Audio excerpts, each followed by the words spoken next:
Coke evidently wants you to be less white. I don't know if Coke wants me to be less white, but I'm not white at all, so I'm assuming that this message from Coke doesn't apply to me. Sort of applies to Debbie because she's partly white, although she's also 100% Hispanic, which kind of shows you that these categories are sort of fluid. But Coke posted a LinkedIn study course, evidently for training of its employees. I think of this, a giant corporation is posting this stuff with the slogan, "Try to be less white." Now think of the sheer outrageousness of saying that, which can become evident to you if you just try to imagine what would happen to the Coca-Cola company if they put out the message, "Try to be less black." Or if they told American Indians, "Try to be less Native Indian. Try to be less Latino. That's your problem. You're too Latino." They would shut the company down. So evidently Coke thinks it's fine to have open season on whites. Try to be less white. You're the problem. And the interesting thing here is that you're inherently the problem. You can't get out of being the problem. Why? Because your whiteness makes you the problem. The only thing you can do is sort of attempt to exterminate the whiteness in you. This is the doctrine here. The doctrine, by the way, is put out by an absolute kook. In fact, a white woman, Robin DiAngelo, the author of a book called White Fragility. And this woman is like making the money by condemning whiteness. Frankly, if you want to condemn whiteness, don't read her rubbishy book. But you can see the intellectual quality of this when you look at what they mean when they say try to be less white. They say things like, don't use racist language, treat people equally. None of that. Let's look at what it means to be white. Try to be less arrogant. Evidently, whiteness is identified here with don't be defensive. Be less ignorant. Be more humble. Listen. Now, let's pause for a moment because there are qualities here that you would recommend to everybody.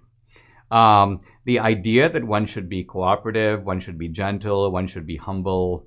Shouldn't we be asking this of everybody? Wouldn't you tell people who are arrogant of whatever race, hey, listen, don't have too big a head. So the idea here, though, is to take all these bad qualities and superimpose them onto whiteness. Now, interestingly, when this came out, Coke began to immediately sort of run for cover. But it's interesting to think about why Coke went for it in the first place. They went for it in the first place because they think that they will pay a penalty if they don't kowtow to the left. The left will beat them, bruise them, attack them. You're racist. You don't support Black Lives Matter. Oh, yes, we do. Yes, we do. So this is how they got into it. And having gotten into it, they then began to try to sneak or wriggle their way out of it. And so they basically put out a statement saying, the video circulating on social media is from a publicly available LinkedIn learning series and is not a focus of our company's curriculum. So evidently, they're not saying we disavow it.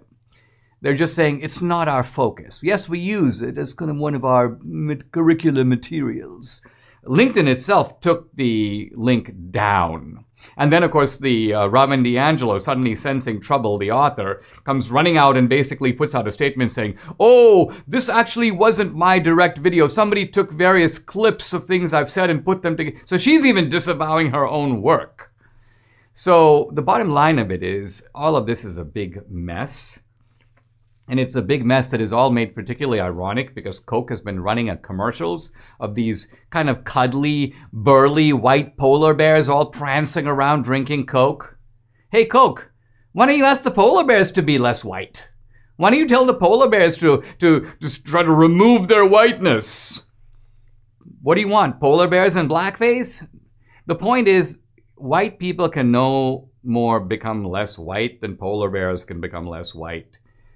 Coke is essentially talking gobbledygook, but it's dangerous gobbledygook. It's gobbledygook intended to demonize, to insult, to make people feel inferior, in some ways maybe to sort of level the racial scales. Whatever dirty game these people are playing, they need to stop.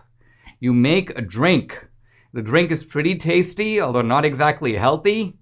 You might as well try to sell that sugar water better than to try to teach us lessons that none of us really need to learn.